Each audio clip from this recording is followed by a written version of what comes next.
There was a mention by Prime Minister Narendra Modi about China and the historical relationship India and China share in his podcast with Lex Fridman, and now China has responded to it. China mouthpiece putting out a statement saying Modi's stand appeared pragmatic.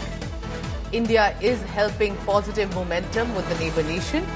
Prime Minister Modi on China basically had said there is definitely competition as neighbor nations, but there is not a conflict. Chinese experts are saying there are definitely stable and healthy turn to the ties. Prime Minister Modi also had referred to his meeting recently with Xi Jinping and said how we are trying to ensure that any tensions are put aside and we work together, and that historically India and China have not had any sort of rivalry or problems. And China now welcoming that Modi podcast outreach, saying the stand of Prime Minister Modi appeared pragmatic. India is helping positive momentum between the two countries. जहां तक differences तो होते हैं, दो पड़ोसी देश होते हैं तो कुछ न कुछ तो होता है। ऑकेजनल डिसएग्रीमेंट भी बहुत स्वाभाविक है, कोई ऐसा तो हर चीज नहीं होता, एक परिवार में भी रहता है। लेकिन हमारी कोशिश है कि हमारे जो डिफरेंसेस हैं डिस्प्यूट में ना बदले, उस दिशा में हमारा प्रयास रहता है। उसी प्रकार से हम डिस्कॉर्ड नहीं, डायलॉग, इसी पर बात कर बल देते हैं, तभी जाकर के एक स्टेबल कोऑपरेटिव रिलेशनशिप और दोनों ही देशों के लिए बेस्ट इंटरेस्ट में है। ये सीख है कि हमारा सीमा विवाद चलता रहता है। तो 2020 में जो सीमा पर जो घटनाएं घटी, उसके कारण हमारे बीच स्थितियां काफी दूरी की बन गई। लेकिन अभी राष्ट्रपति श्री के साथ मेरा मिलना हुआ, उसके बाद सीमा पर जो चीजें थी उसमें नॉर्मल से आ चुकी हैं। 2020 के पहले की स्थिति में हम लोग अब काम कर रहे हैं। अब धीरे धीरे वो विश्वास और वो उत्साह और उमंग और ऊर्जा वापस आ जाए, वो उसको एक थोड़ा समय लगेगा कि बीच में 5 साल का अंतराल गया है। हमारा साथ होना ना सिर्फ बेनिफिशियल है बल्कि ग्लोबल स्टेबिलिटी और प्रॉस्पेरिटी के लिए भी जरूरी है।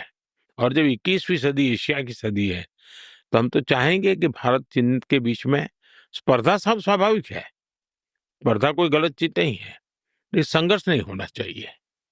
Here today's Foreign Affairs editor Geeta Mohan joining me for the latest. Geeta, clearly after a very long time, we've had statements coming in between the two countries which are positive and which are looking ahead for possibly a more positive outcome. Well, that's right, and therefore we are looking at the Chinese side also now through their media mouthpieces such as Global Times sending out signals that this is a positive move, gesture, and it just means that India-China, in terms of where they're headed and the reality of needing each other, being important in the region, is something that the leadership is discussing. This certainly comes after the Kazan meeting that took place in Russia. President Putin was present to ensure that the leadership level meetings take place between India and China, and that certainly set the ball rolling for the two countries to start engaging yet again. Things are not absolutely normal at the border. There are still a lot of issues. This engagement is not complete. India will have to see how it navigates that space with China. But for now, this in a very rare and after a long time, are we seeing the Indian Premier praise India-China relations and the need for the two countries to work together. The issue of border and boundary questions is something that will have to be resolved. India is determined to ensure that this engagement is complete. And despite that, we've seen a lot of criticism that came that the India-China relations saw because of the aggression and the aggressive posture of China. But right now, I suppose they're trying to strike a more cordial chord. And eventually, can two neighbor nations full of promise come together to possibly become a bigger united force? But of course, we'll also have to be always wary of China's plans.